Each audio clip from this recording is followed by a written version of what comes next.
मीरा की बन गई, सूरदास की बन गई, कबीर की बन गई, बन गई बन गई बन गई, सबकी बन गई।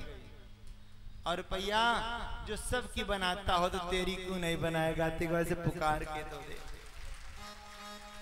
अरे कौन कहता है भगवान आते नहीं? कौन कहता है भगवान नहीं आते? भगवान तो आता है, लेकिन उसको दिल से हम बुलाते नहीं,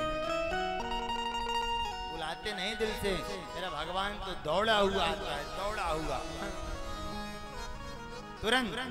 कभी दिल से पुकार के देखो मेरे ठाकुर। आज गोपियों ने दिल से पुकारा है बंधुओं। जब आंखें नम हो गई हैं, सारी गोपियां रोने लगी हैं, तो इस बार मेरा भगवान अकेला नहीं, बल्कि जितनी गोपियां थी उतने असंख्य रूप धारण करके वहां प्रकट हो गए हैं। बोले श्री रास रचैया की, वृंदावन बिहारी लाल की। भगवान प्रकट हो गए। अब सभी भगवान को देखकर प्रसन्न हो गई, चरणों में गिर गई और बोले कन्हैया मुझको छोड़ के चले गए थे? भगवान बोले नहीं नहीं गोपियों, अरे हम आपको छोड़ के कहां जा सकते हैं? अरे मैं तो आप सबका ऋणिया हूं, बहुत बड़ा ऋणिया हूं। प्रेम की श्री राधे। प्रेम करने वाले तीन प्रकार के होते हैं, पता है? तीन प्रकार के प्रेमी होते हैं, सुन लो आप लोग। एक तो वो होता है जिसे कहते हैं स्वार्थी, कि आप मुझसे प्रेम करते तो मैं तुमसे प्रेम करूंगा, अगर आप नहीं करते तो नहीं करूंगा। ये होते हैं स्वार्थी प्रेम। इन्हें क्या कहते हैं? अगर तुमने मुझे फोन किया तो मैं भी करूंगी, अगर नहीं किया तो जाओ तुम अपने घर में अपने घर। तुम मेरे यहाँ आई तो मैं तुम्हारे यहाँ आऊंगी, तुम नहीं आई तो मैं नहीं आऊंगी। इस चक्कर में कितने रिश्ते टूट जाते हैं, टूट जाते हैं। तो इन्हें कहते हैं स्वार्थी प्रेम। और दूसरा, जो सबसे प्रेम करते हैं, कोई उनसे प्रेम करे या ना करे सबसे प्रेम करते हैं। जैसे गुरु, माता पिता। अब भागवत हम सुना रहे हैं, गुरु है इस समय, गुरु का दर्जा है। अब इसमें सभी श्रोता हैं, इसमें कोई मेरा आलोचक भी होगा, कोई प्रशंसक भी होगा, कोई इसमें पुण्यात्मा भी होगा, कोई पापात्मा भी होगा, हर प्रकार के व्यक्ति हैं। लेकिन हमारे लिए सब एक बराबर। कोई ज्ञानी है, कोई अज्ञानी है, कोई हमसे बड़ा ज्ञानी है, लेकिन मेरे लिए सब बराबर होता है गुरु। और दूसरा माता पिता। माता पिता, बच्चा चाहे लायक हो चाहे नालायक हो, सबको एक प्रकार से प्रेम करता है, करता है। बोलो राधे राधे राधे। तो ये सबसे प्रेम करते हैं, माता पिता और गुरु। और एक है जो किसी से प्रेम नहीं करते। एक प्रकार का व्यक्ति ये भी होता है जो किसी से प्रेम नहीं करता। इनके चार रूप होते हैं जो किसी से प्रेम नहीं करते। आत्माराम, पूर्णकाम, उपकार को न मानने वाला, गुरुद्रोही। आत्माराम वो होता है जो केवल भगवान की भक्ति में ही मस्त है, जो भगवान तपस्या में ही लीन है, वो किसी से प्रेम नहीं करते। जो केवल खंडहर में जंगलों में पड़े रहते, केवल परमात्मा से प्रेम करते रहते। कोई संसार में कौन जी रहा है, कौन मर रहा है, कोई मतलब। जैसे अभी प्रयाग में कुंभ लगा था, तो मैं गया तो वहां पर बहुत सारे नागा आते हैं। नागा, वो नागा केवल कुंभ में दिखाई देते हैं। कितने लोगों ने नागा का दर्शन किया? जरा हाथ चाहिए। हाँ। तो नागा हरदम नग्न अवस्था में रहते हैं। उनको स्त्री पुरुष का ज्ञान नहीं होता, कौन स्त्री कौन पुरुष। तो कोई विदेशी मॉडल आई और जरा एक सेल्फी हो जाए, तो नागा के साथ सेल्फी लेने लगे। ठीक है, सेल्फी लिया और फिर नागा बाबू ने धुन मस्त। उनसे ये मतलब नहीं कि आप कौन हो, कहां से हो, कैसे। ठीक है, ले लिया, तेरा काम हुआ, मैं अपने काम में लगूं। कौन सा काम? भगवान का भजन। तो ये होते हैं आत्माराम, जो केवल अपनी आत्मा में ही रमण करते रहते हैं, तपस्वी। और दूसरे होते हैं पूर्ण काम, कि जिनकी सारी कामनाएं पूर्ण हो गई, वो भी केवल अपने आप में मस्त रहता है। और तीसरा होता है उपकार को ना मानने वाला। कुछ लोग होते हैं ऐसे कि उनके साथ कितना भी नेक काम कर दो, उपकार कभी नहीं मानते, पीठ पीछे बुराई ही करते हैं। ये किसी से प्रेम नहीं करते। कुछ ऐसे व्यक्ति होते हैं। और चौथा होता है गुरुद्रोही। गुरु कितना भी प्रेम दे, कितना भी शिक्षा दे, लेकिन ये लोग गुरु का अपमान ही करते रहते हैं, गुरु की बुराई करते रहते हैं। तो इनके 4 प्रकार होते हैं। तो श्री कन्हैया ने कहा, लेकिन हे गोपियों, तुम तो बहुत ऊपर की चीज हो। अरे मैं तुम्हारे ऋण से कभी मुक्त नहीं हो सकता। अरे मैं तुम्हारे ऋण का बहुत ऋणिया हूं। अतः भगवान ने सबको एक साथ लिया है और भगवान ने जितने गोपियां थी उतने रूप बनाया और भगवान सबके साथ नृत्य करने लगे हैं। महारास रचा है, कितना सुंदर। आइए आप लोग मेरे साथ महारास का आनंद लेंगे प्रेम से। श्री राधे, श्री राधे। आज मेरे प्रभु नैन मटका मटका के भगवान कितना सुंदर स्वरूप है। नैनों के बारे में तो आप जानते हो ना, कितने बड़े बड़े नैन है मेरे प्यारे का। प्रभु नैन मटका मटका करके, नैन मटका मटका करके सब साथ नाच रहे हैं। कितना सुंदर नाच रहे हैं। आइए आप लोग मेरे साथ गाएंगे। नैनों के, नैनों के, नैनों के तीर चलावे हैं ये चपल नैन बनवारी। नैनों के तीर चलावे हैं ये चपल नैन बनवारी। नैनों के तीर चलावे हैं ये चपल नैन बनवारी। नैनों के तीर चलावे हैं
नहीं चेंज करनी, क्या करने दोनों हाथ को उठा के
वाले दोनों हाथ पर उठा के ताली तो करेंगे राधे।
पीछे वाले सभी, अरे भगवान का धाम बैठे हो, पूरी खाने आए यहाँ पे तो ना हटाओ। राधे राधे राधे राधे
चपल नैन बनवारी की राधे राधे। आप लोग सोचते होंगे कि हाथ उठा उठा के पूरा दुखवा दे रहे हैं। अरे भैया, अगर जब आप हाथ उठाओगे ना तो बाबा रामदेव कहते हैं कि मोटापा कम हो जाएगा योगा करने से। जो चर्बी बगल में बैठी है ना, ऐसे ऐसे करने से या ऐसे ऐसे करने से चर्बी पिघल जाएगी। हाँ, शर्म नहीं करनी चाहिए। बड़ा सुंदर रास किया है बंधु। क्या किया जरा बताएंगे आप लोगों ने? बिहारी जी ने क्या किया? प्रेम से कही श्री राधे। और तेज से, और तेज से। कहने का भाव बंधुओं, इस प्रकार से बड़ी सुंदर लीला करी। और जब गोपियां अपने अपने घर गई ना, किसी के पति ने, किसी के बाप ने कुछ नहीं कहा है, क्योंकि पता है गोपियों की आत्मा गई थी। गोपियों का शरीर तो अपने घर पर ही था, गोपियों की आत्मा गई थी। क्योंकि योग माया मुपासिता, भगवान ने योग माया पर आश्रित होकर के रासलीला करी थी। तो योग माया के द्वारा जो गोपियां यहाँ आई, तो भगवान ने दूसरी गोपियां वहां तैयार करवा दी थी।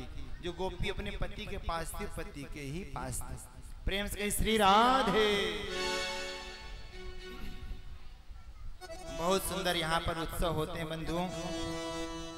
उधर कंस को पता चलता है कि मेरा दुश्मन और कोई नहीं, नंद को छोरो है, और कोई नहीं है।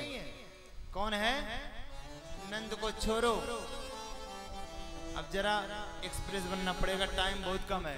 ये देखो 7 बज गए और अभी आपको महारास लीला तक ले जाना, सॉरी रुक्मणी के विवाह तक ले जाना। बारात चलोगे ना, तैयार हो? कितने लोग? नाचना भी पड़ेगा भगवान की शादी में। कितने लोग नाचने तैयार हो? सभी? ऐसा इंप्रेशन पड़ना चाहिए। ठाकुर जी बोले हाँ है कुछ लोग। तो सूत जी को, सॉरी कंस को पता चला, अक्रूर जी को बुलाया। अब देखिए मेरी कथा कितनी फास्ट चलती है। हाँ, अक्रूर जी कंस के कहने पर आए ब्रजमंडल और कृष्ण और बलराम को अपने साथ ले गए। गोपियों ने बहुत रोया, लेकिन भगवान बोले मुझे तो जाना था। भगवान चले गए और वहां पे पहुंचे मथुरा में। सर्वप्रथम भगवान ने धोबी का उद्धार किया और भगवान विश्राम करने के बाद वहां पहुंचे जहां रेसलिंग का प्रोग्राम था, रंगमंच का।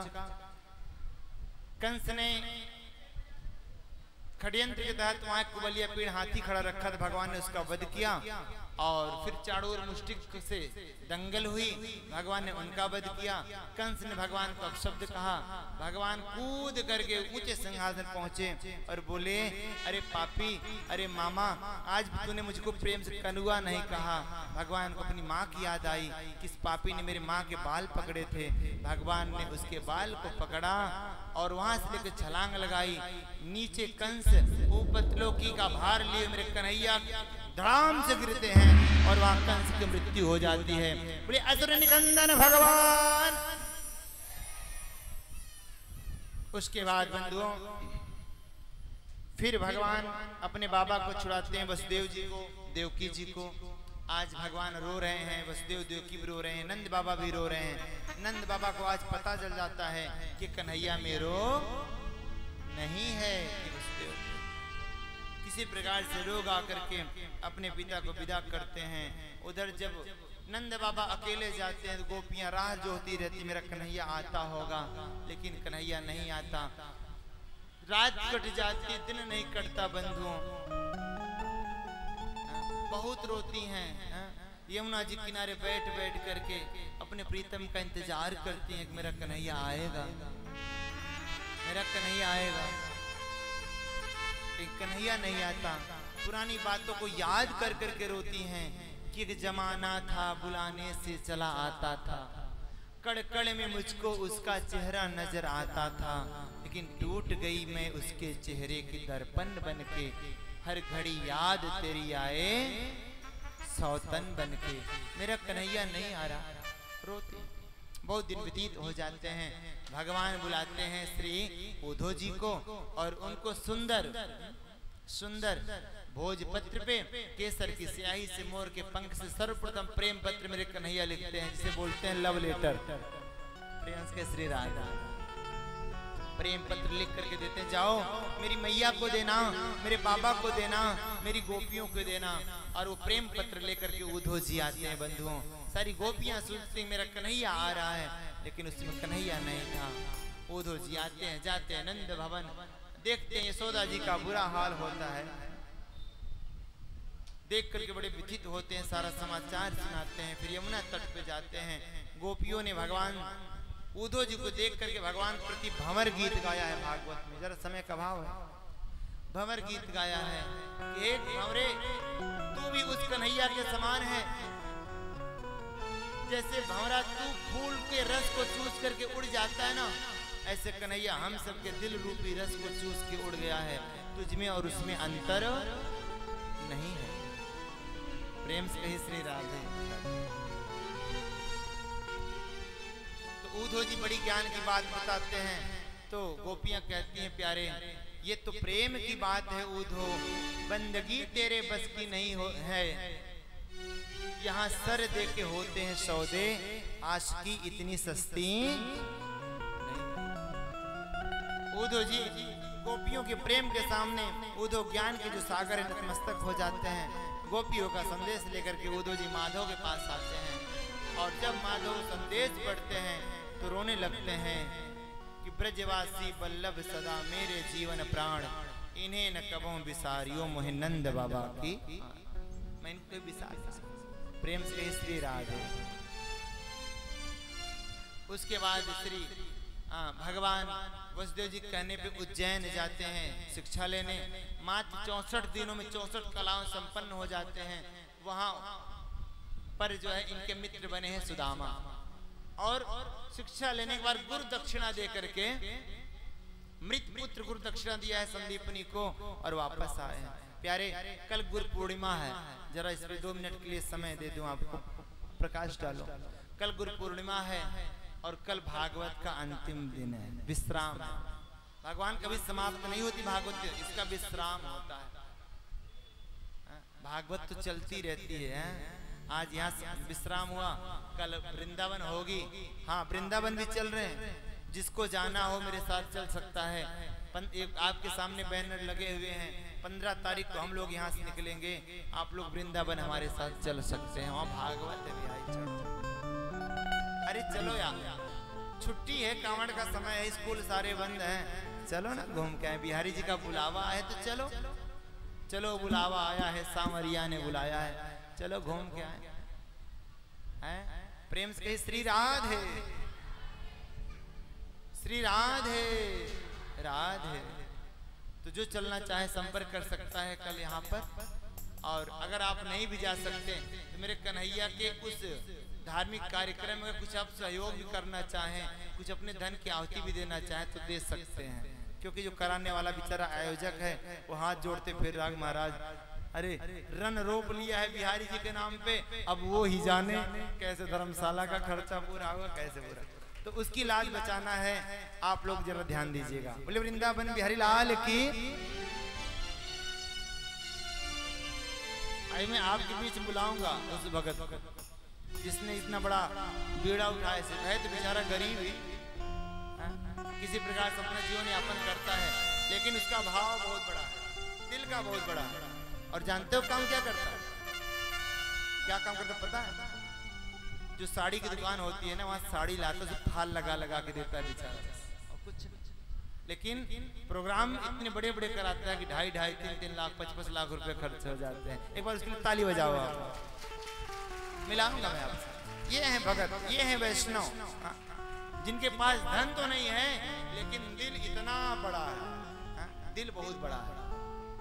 तो कल गुरु पूर्णिमा है, कल विदाई होनी है, तो दक्षिणा जरूर दी जाती है, क्योंकि यज्ञ नारायण की पत्नी का नाम है दक्षिणा। तो कल विदाई होगी, कल गुरु पूर्णिमा उत्सव है। तो जो भी यथाशक्ति दक्षिणा देना चाहे दे सकते हैं व्यासपीठ को, क्योंकि कभी भी बिना दक्षिणा के यज्ञ संपन्न नहीं होता है। कल गुरु पूजा है, व्यास पूजा है, व्यासपीठ पूजा है। तो सभी लोग यथाशक्ति, कहते हैं जितनी आप कमाई होती उसका दशांश। अगर एक महीने में आप 100 रुपया कमाते हो 10 रुपया दान करना, 1000 कमाते हो तो 100 रुपया, लाख कमाते हो तो 10,000। प्रेम से श्री राधे। चोरी मत करना, कपट मत करना, सामर्थ्य के अनुसार। अरे अरे प्यारे, हम लोग पूरे साल लेते ही तो रहते हैं, और देखो समुद्र केवल लेता लेता रहता है, इसलिए खारा हो जाता है, और गंगा जी गोमुख से लेती रहती हैं और इधर देती रहती हैं, सदैव निर्मल बनी रहती हैं। आपको निर्मल बने रहना है, निर्मल। एक बात ध्यान देना, पानी को अगर एक गड्ढे में रोक दो कीड़े पड़ जाते हैं, ऐसे धन भी कभी एक गड्ढे में नहीं रोकना चाहिए। लक्ष्मी चलायमान होती हैं, उनको आते रहना चाहिए, जाते रहना चाहिए, आना जाना। कल गुरु पूर्णिमा है, व्यास पूजा होगी, सभी लोग समय से आएंगे। कल के लिए विशेष, कल कथा का समय है 7 से 11 सुबह। कल भंडारा है, भंडारा 7 से 11 कथा, 11 से 12 हवन और 12 बजे भोग लग के प्रसाद वितरण। और ध्यान दीजिएगा, कल आपकी मेहनत का फल मिलेगा। जैसे किसान है, जब बीज बोता है, पानी देता है, सब कुछ करता है, अंत फल काटने के लिए जाता है, तो कल आप लोग फल काटने के लिए आओगे। जो आप लोगों ने 6 दिन भागवत सुनी, इसका फल कल मिलेगा, तो कहीं मिस मत कर देना कि जब फल मिलने की बारी आई तो गए ही नहीं। और कल वैसे भी संडे है, क्या है, कल छुट्टी है, तो सुबह ही आपको आ जाना है 7 बजे। हाँ भैया, सब लोग रहेंगे 7 बजे और सारे भगवान का प्रसंग चलेगा। तो कितने लोग आएंगे, हाथ जाएंगे? सभी लोग आओगे ना? सभी को आना है, सबको टाइम से आना है। कल नाश्ता नहीं करना है घर पे, कल का प्रसाद यहीं लेना है। कल यहीं चौका चलनी चलेगी, सब यहीं होगा। कल का नाम, कल का दिन बिहारी जी के नाम कर देना आप लोगों को, ठीक है? कल का दिन किसके नाम होगा? यहीं कथा सुनना है और यहीं भोग पाना है। चकाचक, हाँ, प्रसाद सबको यहीं लेना है टाइम से, ठीक है? पक्का हाँ, ये तो कल के लिए विशेष। और हाँ, कल सुदामा जी का प्रसंग भी है, तो कल अपने घर से लोग चावल भी लाएंगे, क्योंकि 4 मुट्ठी तंदूल सुदामा जी ले गए थे भगवान से मिलने के लिए। तो 4 किलो ले ना पाओ, 40 किलो ना ला पाओ, तो कम से कम 4 मुट्ठी तो जरूर ले आना बंधु, बिहारी जी के नाम। और ऐसे चावल लाना जो टूटे ना हो, अन्यथा हम लोग क्या करते हैं, जो कोई नहीं खाता भगवान को दे देते हैं। नहीं नहीं, कभी भी पूजा में कभी भी अक्षत टूटा नहीं चढ़ाना चाहिए, नहीं हमारी मनोकामना पूर्ण नहीं होती। सदैव साबुत चावल चढ़ाना चाहिए, अक्षत में साबुत। तो कल सभी को आना है, कल बड़े सुंदर प्रसंग होंगे। तो मेरे कन्हैया ने गुरुदेव जी को दक्षिणा दिया। क्या दिया? हाँ, कल गुरु मंत्र भी दिया जाएगा, लेकिन कोई मुझे गुरु बनाने नहीं आएगा। जिसे मुझे मेरा चेला बनना हो वो आएगा। मैं गुरु किसी का नहीं बनता, मैं चेला बनाता हूँ। जिसे चेला बनना हो आइएगा। पहले मैं कथा में सुनाया था ना, वैसे तो बहुत सारे शिष्य हैं, कल सब लोग आएंगे ये करने। देखिए, गुरु बनाना कोई बड़ी बात नहीं है। पानी पियो छान के, गुरु बनाओ जान के, ऐसा नहीं हुई गुरु बना लिया। अगर आप हमको गुरु बनाते हैं ना, तो जितना फायदा हमें होता है उतना नुकसान भी होता है। फायदा ये होता है, आप जितना पुण्य करेंगे उसका दशांश हमको लाभ मिलेगा, लेकिन अगर आप पाप करते हो तो उसका फल मुझको भुगतना पड़ेगा। तो प्यारे, अगर आप धार्मिक हो तभी गुरु मंत्र लेना, तभी उसका पालन करना, नहीं तो मुझको भी नरक मत डालना कि मुझसे गुरु मंत्र ले लिया।